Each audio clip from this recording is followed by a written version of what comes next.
రీసర్వేలో AP platinum గ్రేడింగ్ను సాధించింది అని కేంద్ర ప్రభుత్వం డిసెంబర్ 2023లో పార్లమెంట్లో అడిగిన ప్రశ్నకు సమాధానంగా వాళ్ళు పొందుపరిచిన రిప్లై.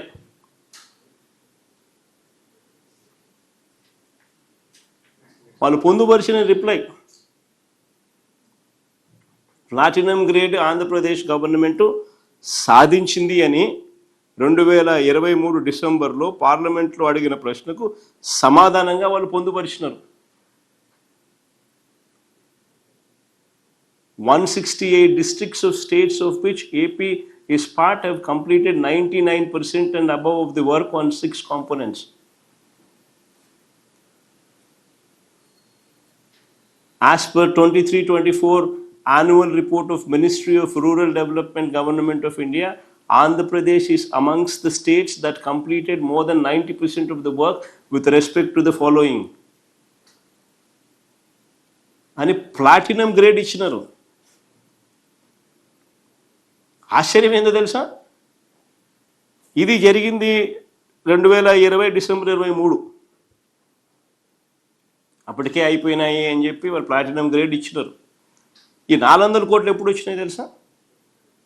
ఫిబ్రవరి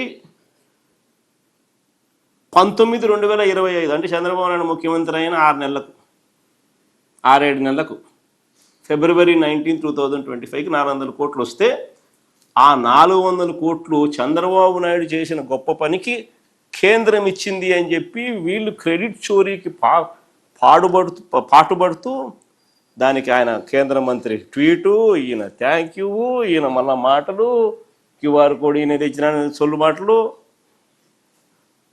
మళ్ళీ ఈయన మాట్లాడడం. 6 నెలల్లో మనకు 4 ఏళ్ళు పట్టింది.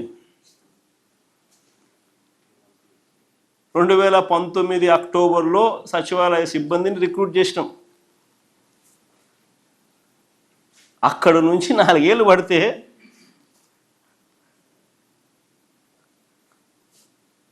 ఇది అచీవ్ చేయడానికి ఈ మనిషి 6 నెలల్లో ఆ క్రెడిట్ అంతా, ఆ 4 ఏళ్ళు వాడు చేసిన క్రెడిట్ అంతా ఈయన తీసుకొని ఆయన అండము, ఈయన థ్యాంక్ యూ చెప్పడము, మళ్ళీ దానికి అబద్ధాలు జోడించి బ్లాక్ చేయని అంటాడు, క్యూఆర్ కోడ్ అంటాడు, అంటాడు, ఇవన్నీ ఏం చేసినట్టు.